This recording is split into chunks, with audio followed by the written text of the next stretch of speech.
Hello friends, कैसे हो आप सब। आशा करता हूं आप सभी अच्छे होंगे। फ्रेंड्स, आज मैं आपके लिए ऐसे 315 का रिवीजन सेशन लेके आ रहा हूं।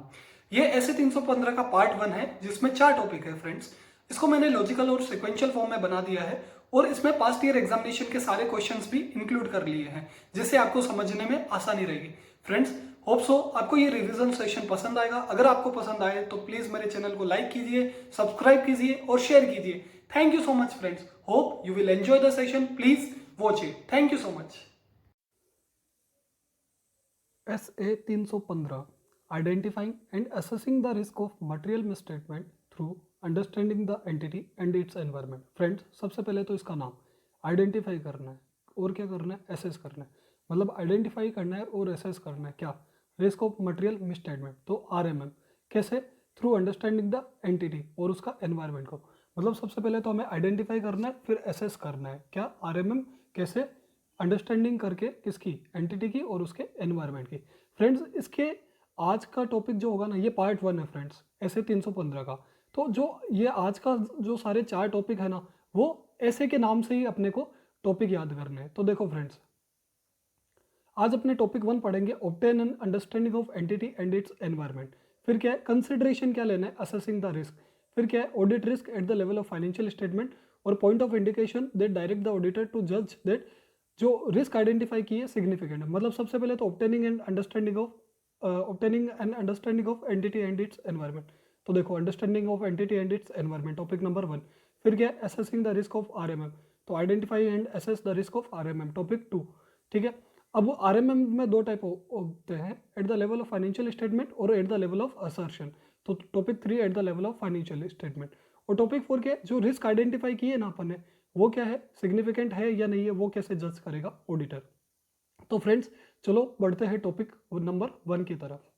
फ्रेंड्स, टॉपिक नंबर 1 क्या बोलता है, obtaining and understanding of the entity and its environment. अब देखो फ्रेंड्स, मैंने क्या किया, एक ट्रिक बनाई है। देखो, सबसे पहले स्टैट्यूटरी ऑडिटर क्या करेगा, स्टैट्यूटरी ऑडिटर किसी भी कंपनी की एंटिटी का और उसके एनवायरमेंट को अंडरस्टैंड करने के लिए सबसे पहले वो क्या करेगा, वेबसाइट खोलेगा। तो वेबसाइट में देखो, टॉप पॉइंट डी क्या है, the entities objectives and strategy.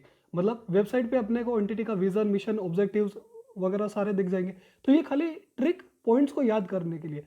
तो वेबसाइट्स देखेगा, तो वेबसाइट से क्या होगा कि objectives and strategy. Friends, in trick से आपको ये पॉइंट्स याद हो जाएंगे। ये ट्रिक एक स्टोरी की तरह है। ठीक है फ्रेंड्स, तो सबसे पहले वो वेबसाइट चेक करेगा। वेबसाइट के बाद वो क्या करेगा, फाइनेंशियल स्टेटमेंट उठाएगा। फाइनेंशियल स्टेटमेंट में वो बैलेंस शीट के एसेट साइड की तरफ, सबसे पहले वो एसेट की साइड तरफ देखेगा और बैलेंस शीट उठाएगा। और एसेट साइड की तरफ क्या देखेगा कि टाइप ऑफ इन्वेस्टमेंट। फिर लाइबिलिटी साइड क्या देखेगा कि स्ट्रक्चर क्या है और उसको फाइनेंस कैसे मिला है, मतलब लोन कैसे मिला है। ठीक है। फिर बैलेंस शीट का नोट्स देखेगा, तो उसमें क्या देखेगा कि selection and application of accounting policy. फिर अपना P&L देख लेगा कि measurement and review of entities का फाइनेंशियल परफॉर्मेंस। फिर क्या हो लेगा, बैलेंस शीट ले ली, वेबसाइट ले ली। अब देखो, वेबसाइट हो गया, बैलेंस शीट हो गया, P&L हो गया। फिर वो और अंदर जाने के लिए वो क्या देखेगा, ऑर्गेनाइजेशनल का चार्ट। ऑर्गेनाइजेशन के चार्ट में उसका ऑपरेशन और उसका ओनरशिप और उसका गवर्नेंस स्ट्रक्चर।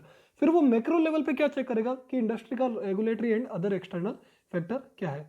तो देखो फ्रेंड्स, सिंपल से इसका मैंने चार्ट फॉर्म में भी बना दिया। अब देखो फ्रेंड, सबसे पहले क्या कि देखो, ये 4 चीज़ें अपने को चेक करनी है, मतलब 5 चीज़ें, सॉरी 5 पॉइंट है। सबसे पहले मैक्रो लेवल पे क्या, industry regulatory and other external factor, industry regulatory and other external factor. ठीक है। फिर क्या है, वेबसाइट चेक करेंगे तो ऑब्जेक्टिव एंड स्ट्रेटजी। फिर बैलेंस शीट में selection and application of financial accounting policies. और बैलेंस शीट में क्या क्या होगा, asset side, types of investment, और liability side, structured and how it is finance. फिर ऑर्गेनाइजेशनल चार्ट में operation, ownership and governance structure. फिर P&L में क्या होगा, measurement and review of entities financial performance. ये जो फ्रेंड्स, ये ब्लू लाइन से ब्रैकेट में लिखा हुआ है, ये खाली ट्रिक्स है, ये आंसर का पार्ट नहीं है। तो ठीक है फ्रेंड्स, इस आंसर को याद करने के लिए ये ट्रिक्स बनाइए, इसी ट्रिक से आपको ये आंसर इजीली याद हो जाएगा।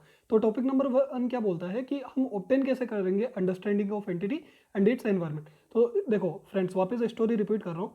सबसे पहले स्टैट्यूटरी ऑडिटर क्या करेगा, वेबसाइट खोलेगा। तो वहाँ पे क्या मिलेगी उसको, ऑब्जेक्टिव्स एंड स्ट्रेटजी। फिर क्या लेगा वो, फाइनेंशियल स्टेटमेंट, जहाँ पे उसको क्या मिलेगा, बैलेंस शीट। बैलेंस शीट में एसेट साइड देखेगा तो इन्वेस्टमेंट, लाइबिलिटी साइड देखेगा तो स्ट्रक्चर और उसका फाइनेंस। फिर नोट्स टू बैलेंस शीट में क्या देखेगा, selection and application of accounting policy. फिर उसको क्या मिलेगा बैलेंस शीट के पीछे P&L, P&L में क्या देखेगा फाइनेंशियल परफॉर्मेंस। फिर वो क्या लेगा ऑर्गेनाइजेशनल चार्ट, जिससे उसको ऑपरेशन ओनरशिप एंड गवर्नेंस का स्ट्रक्चर मिल जाएगा। और वो मैक्रो लेवल पे क्या चेक कर लेगा इंडस्ट्री का regulatory and other external factors. देखो फ्रेंड्स इसके दो क्वेश्चंस भी आए हुए हैं। अब मैंने क्या किया कि क्वेश्चंस भी इंक्लूड कर लिए। सबसे पहले क्वेश्चन अपने को पता कैसे चलेगा कि ये ऐसे 315 का क्वेश्चन है। तो देखो फ्रेंड्स सबसे पहले क्या लिखा हुआ है, what are the points to be remembered while evaluating the knowledge of business in conduct of audit. देखो फ्रेंड्स नॉलेज ऑफ बिजनेस।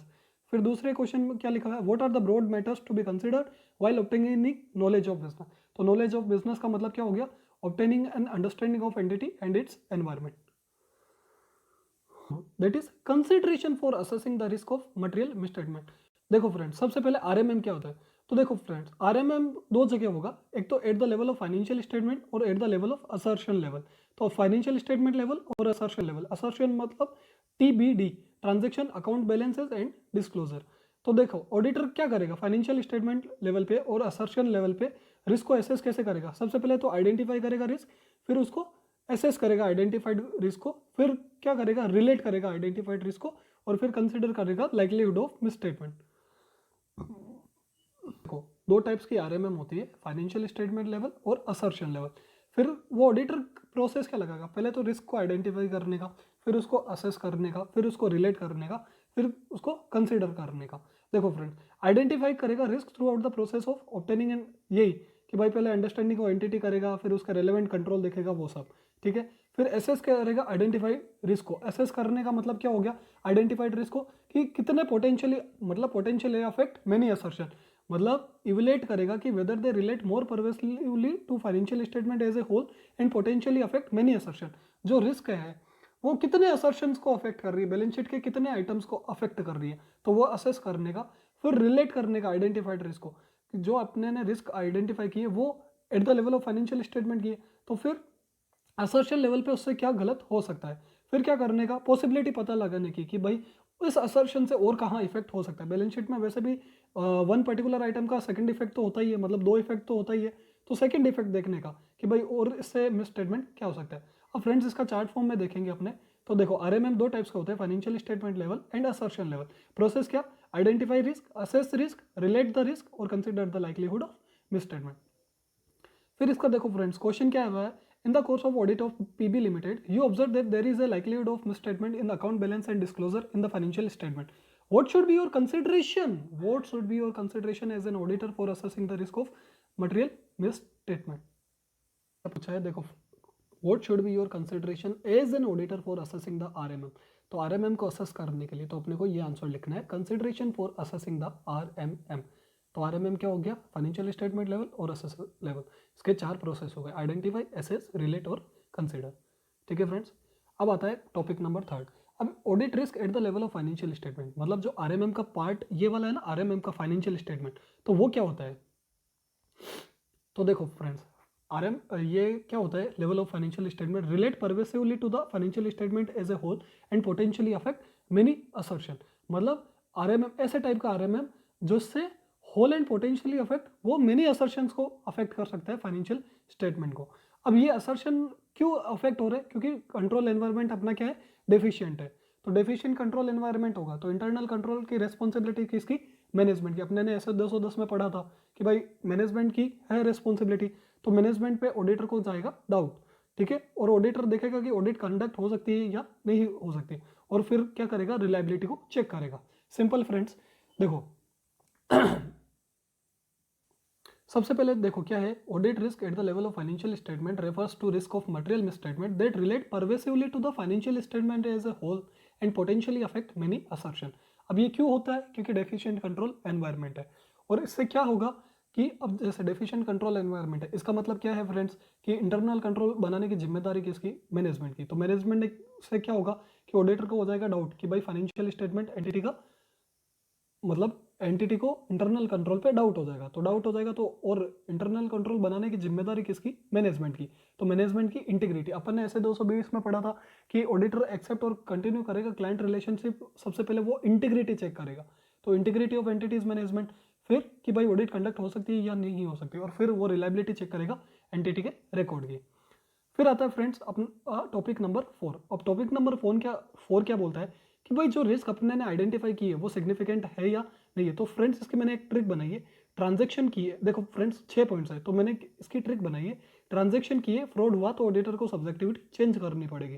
तो सबसे पहले ट्रांजेक्शन, ट्रांजेक्शन में 3 टाइप के ट्रांजेक्शन, कॉम्प्लेक्स हुए, रिलेटेड पार्टी से हुए, या फिर आउटसाइड द नॉर्मल कोर्स हुए। ट्रांजेक्शन में क्या क्या हुआ, complexity of transaction, related party के साथ या outside the normal course. Fraud हुआ, फिर सब्जेक्टिविटी, डिग्री ऑफ सब्जेक्टिविटी कितनी है in the measurement of financial information, और फिर चेंज इन रेगुलेटरी इन्वायरमेंट या सिग्निफिकेंट इकोनॉमिक अकाउंटिंग और अदर डेवलपमेंट। ठीक है फ्रेंड, तो ये अपना हो गया टॉपिक नंबर 4 कंप्लीट। अब ये ऐसे 315 का पार्ट 1 है। अब इसमें पार्ट 2 भी आएगा फ्रेंड्स, वो रिलेटेड टू होगा CIS environment. Hope friends you like the session, please like share and subscribe my channel. Friends ऐसे 315 को इसी सीक्वेंस में पढ़ना, और ये बेस्ट तरीका है, क्योंकि देखो फ्रेंड्स मैंने आपको नाम के साथ भी रिलेट करवा दी, और ये वीडियो आपके लिए एक्सक्लूसिवली आपके लिए है फ्रेंड्स। ये आपको और किसी ऑथर में नहीं मिलेगा ऐसा correlation. Friends if you like the session, please like share and subscribe my channel. Thank you so much, and please